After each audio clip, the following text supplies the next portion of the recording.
আসসালামু আলাইকুম। আবদিয়ার বাবা যেমন আবদিয়াকে ভালোবাসে, আবদিয়াও তার বাবাকে ঠিক ততটাই ভালোবাসে। গতকালকে ওর বাবা ফোন দিয়ে বলল আর কি, দুবাইতে খুব বৃষ্টি হচ্ছে, ওর বাবার ফ্লাইটে আরও 2 ঘন্টা মানে লেট হবে আর কি। আমার মেয়ের কান্নাকে দেখে ও খুব কান্না করতেছিল, আল্লাহ আপনি বৃষ্টি নিয়ে যান, আমার বাবাকে তাড়াতাড়ি বাংলাদেশে আসতে দেন। তো আল্লাহ তাআলার অশেষ রহমতে অবশেষে আল্লাহ আমার মেয়ের ডাক কবুল করছে।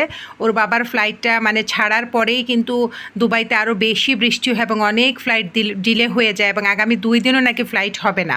আমি দেখলাম একটু আগেও ফেসবুকে দিল। তো যাই হোক, আল্লাহর কাছে শুক্রিয়া, অনেক বেশি শুক্রিয়া। ওর বাবা সুস্থ মতে এসে দেশে পৌঁছাইছে।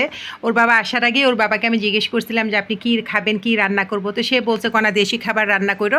আম দিয়ে ডাল রান্না করলাম, ইলিশ মাছ ভুনা করলাম, গরুর মাংস রান্না করলাম, ভাত। তারপরে ওর বাবা যেহেতু একটু মানে ভাজি টাজি খেতে পছন্দ করে, এখানে ঢ্যাঁড়সটা কেটে রেখে দিলাম এবং করলাও কেটে রাখছি। এই করলা ভাজি এবং ঢ্যাঁড়স ভাজিটা আমি করব কিন্তু ওর বাবা বাসায় আসার পরে।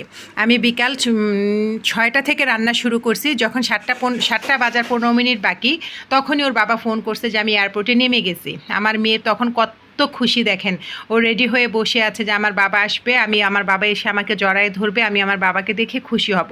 ওর খুশি দেখে আমারও খুব ভালো লাগতেছিল। তারপরে ওর বাবার জন্য একটু সেমাই রান্না করলাম। বেচারা বলতেছিল যে কনা কি একটা ঈদ গেল, আমি তো একটু সেমাইও খাই নাই। তো চিন্তা করলাম একটু সেমাই রান্না করি।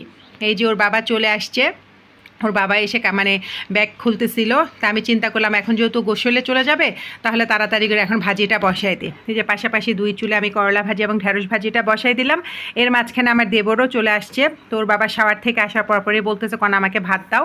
তো এখানে রান্না করলাম হাতে মাখা গরুর মাংস, ইলিশ মাছ, আম দিয়ে ডাল, শসা লেবু ছিলই তো, তারপরে ঢ্যাঁড়স ভাজি, করলা ভাজি। আলহামদুলিল্লাহ, অনেক আল্লাহ তাআলার রহমতে ঘরের মানুষ ঘরে ফিরে আসছে। আমার মাথাটা এখন শান্তি, আমার মনেও এখন অনেক খুশি।